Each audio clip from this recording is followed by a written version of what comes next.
ചേട്ടാ, കഴിഞ്ഞ ദിവസം ബീഹാറിൽ നിന്നൊരു കൊലപാതകത്തിൻ്റെ വാർത്ത വന്നു.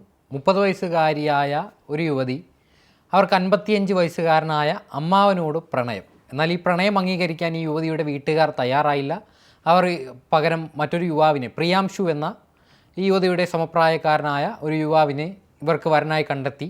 എന്നാൽ 1.5 മാസത്തിന് ശേഷം ഈ ഭർത്താവിനെ വാടക കൊലയാളികളെ ഉപയോഗിച്ച് ഗുഞ്ചാദേവി എന്ന് പറയുന്ന ഈ സ്ത്രീ കൊലപ്പെടുത്തി. വളരെ ദാരുണമായൊരു വാർത്തയാണ്. ദേശീയ മാധ്യമങ്ങളടക്കം ഇത് റിപ്പോർട്ട് ചെയ്യുന്നുണ്ട്. ആ കേസിൻ്റെ വിശദാംശങ്ങളിലേക്കാണ് നമ്മളിന്ന് പോകുന്നത്. അവർക്ക് 20 വയസ്സാണ് പ്രായം. 20 വയസ്സ് പ്രായം. അവർ ഏതാണ്ട് ഒരു 10 കാലമായിട്ട് അവരുടെ അമ്മയുടെ സഹോദരൻ ആയിട്ടുള്ള ജീവൻ സിംഗുമായി പ്രണയത്തിലാണ്. ജീവൻ സിംഗുമായിട്ടുള്ള പ്രണയം ഇവരുടെ വീട്ടിൽ അറിയിച്ചപ്പോൾ വീട്ടുകാരിത് സമ്മതിച്ചില്ല. ഇപ്പം മേഘാലയയിലെ ഹണിമൂൺ കൊലപാതകത്തോട് ഉപമിച്ചുകൊണ്ടാണ് ദേശീയ മാധ്യമങ്ങൾ ഇതിപ്പോൾ റിപ്പോർട്ട് ചെയ്തുകൊണ്ടിരിക്കുന്നത്. അപ്പോൾ ഈ പ്രിയാൻഷു എന്ന ചെറുപ്പക്കാരനെ ഇവർക്ക് വിവാഹം ചെയ്ത് നൽകി. പ്രാദേശികമായി ബിസിനസ്സുകളൊക്കെ നടത്തുന്ന ഒരു ചെറുപ്പക്കാരനാണ് ഈ പ്രിയാൻഷുവിന് വിവാഹം ചെയ്ത് നൽകുകയുണ്ടായി. അങ്ങനെ വിവാഹം ചെയ്ത് നൽകിയിരിക്കെ 45 ദിവസങ്ങൾ, കൃത്യം 45ാമത്തെ ദിവസം ഇയാളെ അവിടെ നവീനഗർ റെയിൽവേ സ്റ്റേഷൻ്റെ പരിസരത്ത് വെച്ച് ഏതോ അക്രമികൾ വെടിവെച്ചു കൊന്നു. അക്രമികൾ ആരാണെന്നറിയില്ല. ഇരുചക്രവാഹനത്തിൽ വന്ന 2 ചെറുപ്പക്കാർ ഈ പ്രിയാൻഷുവിനെ അവിടെ ജൂൺ 25 വെടിവെച്ച് കൊല്ലുകയായിരുന്നു. ഉച്ച സമയത്ത് അവിടെ വെടിവെച്ച് കൊന്നു. ഇതിന് ശേഷം ഈ സംഭവം സംബന്ധിച്ച് അവിടെ ഒരു SIT, സ്പെഷ്യൽ ഇൻവെസ്റ്റിഗേഷൻ ടീമിനെ നിയോഗിച്ചുകൊണ്ട്, ഇത് ഔറംഗാബാദ് ജില്ലയാണ്, അപ്പോൾ അവിടെ എന്നുള്ള ഒരു സ്പെഷ്യൽ ഇൻവെസ്റ്റിഗേഷൻ ടീമിനെ നിയോഗിച്ചുകൊണ്ട് ഇതിലെ അന്വേഷണം നടത്തി. പരസ്യമായി ഒരു ചെറുപ്പക്കാരനെ വെടിവെച്ചു കൊന്നിരിക്കുകയാണ്. പട്ടാപ്പകൽ. അത് കല്യാണം കഴിഞ്ഞ് 45 ദിവസം മാത്രം കഴിയവെയാണ് ഇത്തരത്തിലൊരു കൊലപാതകം, ഹീനമായിട്ടുള്ള ഒരു കൊലപാതകം നടക്കുന്നത്. അതിനുശേഷം ഇപ്പോൾ കഴിഞ്ഞ കുറച്ച് ദിവസങ്ങളായി സംബന്ധിച്ച് SITയുടെ ഒരു അന്വേഷണം അവരവിടെ നടത്തുന്നുണ്ട്. അങ്ങനെ നടത്തി വരവേ ഇവരുടെ താമസിക്കുന്നത് ബർവാൻ ഗ്രാമം. ഈ ഗ്രാമത്തിൻ്റെ സമീപത്ത് തന്നെ താമസിക്കുന്ന ജീവൻ സിംഗ്, അതായത് ഈ സ്ത്രീയുടെ അമ്മയുടെ സഹോദരനെ പെട്ടെന്ന് കാണാതായതിന് പിന്നാലെ ഈ സ്ത്രീയും ഗ്രാമത്തിൽ നിന്നും മുങ്ങി, ഈ മേഖലയിൽ നിന്നും ഇവരും മുങ്ങി.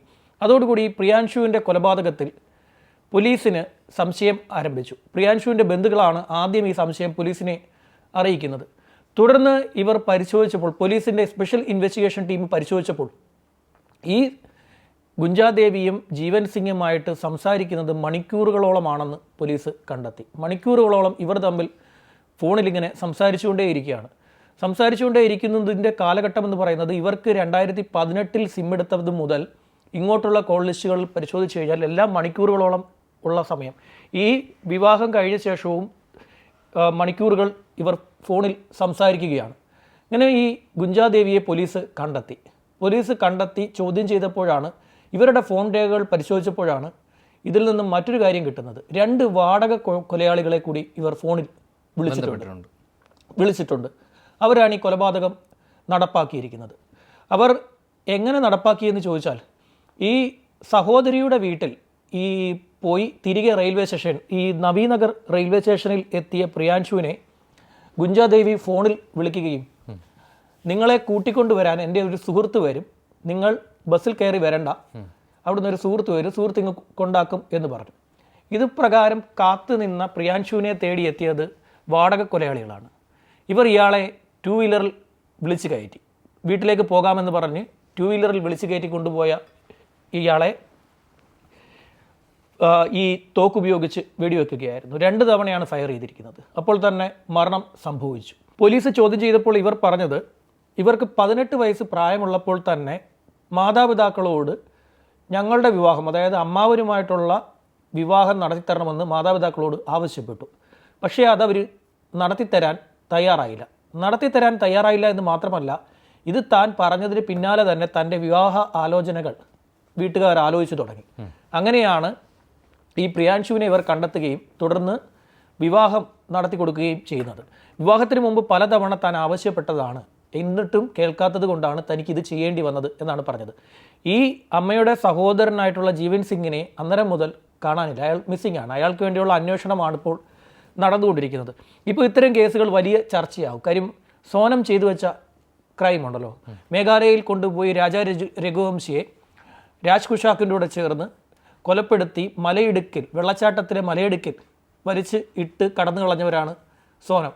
ഈ രാജാ രഘുവംശിയെ ആക്രമിക്കുമ്പോൾ പോലും സോനം പറഞ്ഞത് അതിനെ അടിച്ചു കൊല്ലാനാണ് സോനം ആവശ്യപ്പെട്ടത്. അപ്പോൾ ഒരുപാട് ക്രൈമുകൾ ഇതുപോലെ സംഭവിച്ചുകൊണ്ടിരിക്കുകയാണ്. ഇപ്പം തന്നെ കുറച്ച് ദിവസമായിട്ടേ ഉള്ളൂ ഈ UP-യിൽ കാൺപൂരിൽ ഒരു കൊലപാതകം, ഭർത്താവിനെ ഭാര്യയുടെ അനന്തരവനും ചേർന്ന് കൊലപ്പെടുത്തുന്നത്. അതായത് ഭാര്യയുടെ സഹോദരൻ്റെ പുത്രൻ, അയാളും ചേർന്ന് കൊലപ്പെടുത്തിയത്. ഇപ്പോൾ UP-യിൽ കാൺപൂരിൽ നിന്നും വന്ന വാർത്തയാണ്. അതിപ്പോൾ ദേശീയ മാധ്യമങ്ങളിൽ കത്തി നിൽക്കുകയാണ്. ഈ സോനത്തിൻ്റെ കഥയ്ക്ക് ശേഷം രാജ്യമൊട്ടാകെ ഈ ഭാര്യയുടെ ചതി വലിയ രീതിയിൽ ചർച്ച ചെയ്യുന്നുണ്ട്. അതിനിടെയാണ് ഇപ്പോൾ ബീഹാറിൽ നിന്ന് വാർത്ത വന്നിരിക്കുന്നത്. ഈ കാൺപൂരിൽ ധർമ്മേന്ദ്ര എന്ന് പറയുന്ന ഒരു യുവാവിനെയാണ് ഭാര്യ റീനയുടെ സഹോദരൻ്റെ മകനായിട്ടുള്ള സതീഷും ചേർന്ന് കൊലപ്പെടുത്തിയത്. അത് അതിക്രൂരമായിട്ടുള്ള കൊലപാതകമായിരുന്നു. ഇയാളെ എന്ത് ചെയ്തു എന്ന് വെച്ച് കഴിഞ്ഞാൽ, അയാളെ ഇക്കഴിഞ്ഞ മെയ് മാസം 10-ാം തീയതി ഇയാളുടെ ബോഡി അവിടെ റോഡിൽ കിടക്കുകയായിരുന്നു. ഈ സതീഷിൻ്റെ ധർമ്മേന്ദ്രയുടെ ബോഡി അവിടെ കിടക്കുന്നു. അങ്ങനെ പോലീസ് വന്ന് നാട്ടുകാരും ചേർന്ന് പരിശോധിച്ചപ്പോൾ ഇയാളുടെ തല അടിച്ച് തകർത്തിരിക്കുകയാണ്. അങ്ങനെ ഇത് സംബന്ധിച്ചുള്ള അന്വേഷണം പോലീസ് ആരംഭിച്ചു. UP പോലീസ് ആരംഭിച്ചപ്പോൾ ഇയാളും 2 ചെറുപ്പക്കാരും തമ്മിൽ അതിന് കുറച്ച് ദിവസം മുമ്പ് ഒരു ഏറ്റുമുട്ടൽ ഉണ്ടായിട്ടുണ്ട്. അങ്ങനെ ഈ 2 ചെറുപ്പക്കാരുടെ പേരുകൾ ഭാര്യയായിട്ടുള്ള റീന പോലീസിനോട് പോയി പറഞ്ഞു. ഇവരായിരിക്കാം എൻ്റെ ഭർത്താവിനെ കൊലപ്പെടുത്തിയതെന്ന് റീന പോലീസിനോട് പറഞ്ഞു. പോലീസ് ഇത് വിശ്വസിച്ച് 2 ചെറുപ്പക്കാരെ പിടികൂടുകയും ഇവരെ ദിവസങ്ങളോളം കസ്റ്റഡിയിൽ വെച്ച് ഉപദ്രവിക്കുകയും ചെയ്തു. അവരിപ്പോൾ കോടതി കേസിന് പോയിരിക്കുകയാണ്, ഈ യുവാക്കൾ 2 പേരും. അപ്പോൾ ഇവരെന്ത് ചെയ്യുന്നു വെച്ച് കഴിഞ്ഞാൽ, ഇവർ പറഞ്ഞു ഞങ്ങളല്ല എന്ന് പറഞ്ഞു. പോലീസിനെ എത്ര മർദ്ദിച്ചിട്ടും ഇവരെ കൊണ്ട് ഇത് തെളിയിക്കാൻ സാധിച്ചില്ല. ഒടുവിൽ ഇതേ രീതിയിൽ തന്നെ ഇപ്പോൾ ഈ ഗുഞ്ചാദേവിയുടെ കേസ് പറഞ്ഞതുപോലെ തന്നെ ഈ റീനയുടെ ഫോൺ രേഖകൾ എടുത്ത് പരിശോധിച്ചപ്പോൾ ഈ അനന്തരവനായിട്ടുള്ള സതീഷിനെ ഇവർ ഇഷ്ടം പോലെ ഫോണിൽ വിളിക്കുന്നുണ്ടെന്ന് മാത്രമല്ല, ഈ റീന അവരുടെ നഗ്ന ചിത്രങ്ങളൊക്കെ ഈ സതീഷിന് വാട്സപ്പ് വഴി അയച്ചു കൊടുക്കുകയും ചെയ്യുന്നുണ്ട്. അപ്പോൾ ഒരു അടുത്ത ബന്ധുക്കൾ തമ്മിലുള്ള ഒരു ബന്ധമല്ല ഇവർ തമ്മിലെന്ന് പോലീസിന് മനസ്സിലായതോടുകൂടി പോലീസ് ഇവരെ പിടിച്ച് കാര്യമായി ചോദ്യം ചെയ്തപ്പോഴാണ് ഇതിൻ്റെ ക്രൂരമായിട്ടുള്ള കൊലപാതകം മനസ്സിലാവുന്നത്. അതായത് ഈ ധർമ്മേന്ദ്ര എന്ന് പറയുന്ന ഈ റീനയുടെ ഭർത്താവിനെ ഭാര്യ ഉറക്ക ഗുളിക കൊടുത്തു. മയക്കാനുള്ള ഗുളിക വെള്ളത്തിൽ ചേർത്ത് കലക്കി കൊടുത്തു. അങ്ങനെ ഇവരെ നേരത്തെയും ഇത് കൊടുക്കുന്നുണ്ടായിരുന്നു. ഇയാളെ മയക്കി കിടത്തിയതിന് ശേഷം ഈ അനന്തരവനായിട്ടുള്ള സതീഷ് അവിടെ സ്ഥിരമായി വരാറുണ്ടായിരുന്നു. അങ്ങനെ ബോധമറ്റ് കിടന്ന് ഉറങ്ങുന്ന ഇയാളുടെ തല ഈ ഭാര്യ കട്ടളപ്പടി കൊണ്ട് അടിച്ച് തകർത്തു എന്നാണ് കേസ്. അതിൻ്റെ FIR അങ്ങനെയാണ് പറയുന്നത്. കട്ടളപ്പടി കൊണ്ട് അടിച്ച് തകർത്ത് ഇയാളെ കൊലപ്പെടുത്തിയ ശേഷം ഇയാളെ കാലെ വലിച്ചുകൊണ്ട് ഈ ഭാര്യയുടെ കാമുകനായിട്ടുള്ള ഈ സതീഷും ചേർന്ന് വലിച്ചുകൊണ്ട് പുറത്ത് ഗ്രാമത്തിൽ കൊണ്ടുപോയി കളഞ്ഞിട്ട് പോരുന്നതാണ്. അപ്പോൾ ഇവരെത്ര ചെയ്തു കഴിഞ്ഞാലും ഒരു പ്രശ്നം എന്ന് വെച്ചാൽ, എത്ര ക്ലീൻ ചെയ്താലും നമ്മൾ ഉപയോഗിക്കുന്ന സാധനം, ഇപ്പം നമ്മൾ പലരും ഈ സോപ്പുകളൊക്കെ ഉപയോഗിച്ച് കഴിയാലും ഫോറൻസിക് ഇത് പിടിക്കും.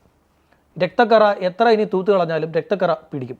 അല്ലെങ്കിൽ അതിനുവേണ്ടി വേറെ സാധനങ്ങൾ ഉപയോഗിക്കേണ്ടി വരും. അതെന്താണെന്ന് പറഞ്ഞു കഴിഞ്ഞാൽ അത് കമൻറ്റ് ബോക്സിൽ നിന്ന് നമ്മളെ തെറി പറയും നാട്ടുകാർ. നിൻ്റെ അടുത്ത ഉപദേശവും കൊണ്ട് വന്നേക്കുകയാണ് കൊലപാതകത്തെ പ്രോത്സാഹിപ്പിക്കാനെന്ന് പറയും.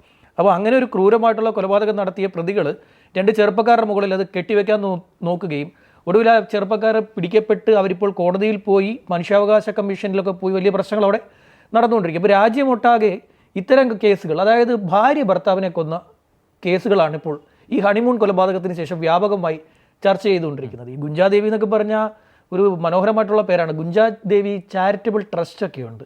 ഇവരുടെ പേരിലല്ല, അവിടെ ബീഹാറിൽ ഗുഞ്ചാദേവി ചാരിറ്റബിൾ ട്രസ്റ്റ് ഒക്കെ ഉണ്ട്. അപ്പോൾ അവരെന്താണെന്ന് വെച്ച് കഴിഞ്ഞാൽ എല്ലാ ദിവസവും ഈ പാവപ്പെട്ടവർക്ക് ആഹാരമൊക്കെ കൊടുക്കുന്ന ഒരു രീതിയാണ്. അപ്പോൾ ഇത് വളരെ മനോഹരമായിട്ടുള്ളൊരു പേരാണ് ബീഹാറിൽ ഈ ഗുഞ്ചാദേവി എന്നുള്ളത്. ആ പേര് വെച്ചിട്ടുള്ള ഒരാളാണ് അതിക്രൂരമായിട്ടുള്ളൊരു കൊലപാതകം. വെറും 20 വയസ്സ് പ്രായമുള്ള ഒരു 25 വയസ്സുള്ള അവരുടെ ഭർത്താവിനെ വാടക കൊലയാളികളെ വെച്ച് കൊലപ്പെടുത്തി. ബീഹാർ ഇഷ്ടം പോലെ കിട്ടും. ബീഹാറിൽ തോക്ക് എളുപ്പം കിട്ടും. ബീഹാറിൽ പോയി തോക്ക് ഒപ്പിക്കുക എന്ന് പറയുന്നത് എളുപ്പമുള്ള കാര്യം. അവിടുത്തെ ഏതെങ്കിലും ഒരു ഗ്രാമത്തിൽ പോയി കഴിഞ്ഞാൽ നമ്മുടെ ആവശ്യം പറഞ്ഞു കഴിഞ്ഞാൽ അവർ നമുക്ക് തോക്ക് സംഘടിപ്പിച്ചു തരും. തോക്ക് സംഘടിപ്പിച്ചു തരും. തോക്ക് സംഘടിപ്പിച്ച് തോക്ക് ചാക്കിൽ കെട്ടി ചണച്ചാക്കിൽ കെട്ടിത്തരും. ചണച്ചാക്കിൽ കെട്ടിയിട്ട് അവർ മനോഹരമായി പാക്ക് ചെയ്ത് നമുക്ക് തരും. ഇത് കൊണ്ടുപോയി കഴിഞ്ഞാൽ ആർക്കും മനസ്സിലാവത്തില്ല ഇത് ഇരിക്കുന്നത് തോക്കാണ് എന്നുള്ളത്. റെയിൽവേ സ്റ്റേഷനിൽ വന്ന് ഇറങ്ങിയിട്ട് സ്കാനിങ് മെഷീൻ്റെ അടി കൂടെ പോകാതിരുന്നാൽ മതി. അപ്പുറത്തെ വഴിയല്ലോ ഇറങ്ങി പൊക്കോണം. സ്കാനിങ് മെഷീൻ്റെ അടുത്ത് നിന്ന് കഴിഞ്ഞാൽ ഇത് പിടിക്കും. ഈ സാധനം അത് സ്കാനർ പിടിക്കും. അങ്ങനെ ഈ വാടാ കൊലയാളികളെ ഇഷ്ടം പോലെ കിട്ടുന്ന ഒരു സ്ഥലമാണ് ബീഹാർ എന്നുള്ളത് കൊണ്ട് ഒരു കൊലയാളിയെ ഒപ്പിക്കാനൊന്നും അവർക്ക് വലിയ ബുദ്ധിമുട്ടില്ല. അവർ ഈ കാര്യം അവിടെ മിക്കപ്പോഴും നടക്കുന്ന ഒരു കാര്യമാണ്. ഞാൻ നേരത്തെ ആസാമിൻ്റെ കാര്യം പറഞ്ഞതുപോലെ ബീഹാറിൽ ഒട്ടുമിക്ക കൊലപാതകങ്ങൾക്കും ഉപയോഗിക്കുന്ന സാധനമാണ് ഈ തോക്ക്, കള്ളത്തോക്ക്. ഇത് പല രീതിയിൽ വിപണിയിൽ എത്തുന്നുണ്ട്. സുലഭമാണ്. പല രീതിയിൽ എത്തുന്ന സാധനമാണ്. ചിലവരൊക്കെ സറണ്ടർ ചെയ്ത തോക്കുകൾ വരെ അവസാനം അത് കറങ്ങി തിരിഞ്ഞ് ഇത്തരം ആളുകളുടെ കയ്യിൽ ചെന്ന് എത്തപ്പെടും. നമ്മളിവിടുന്ന് കേരള പോലീസ് ചിലപ്പോൾ ഈ ബീഹാറിലൊക്കെ ഗ്രാമങ്ങളിൽ കയറി ഈ പ്രതികളെ പിടിക്കാൻ ചെല്ലുമ്പോൾ അവിടുന്ന് ഏറ്റവും കൂടുതൽ ബുദ്ധിമുട്ട് പോലീസിന് നേരിടേണ്ടി വരുന്നത് ഇത്തരം തോക്കുകളാണ്.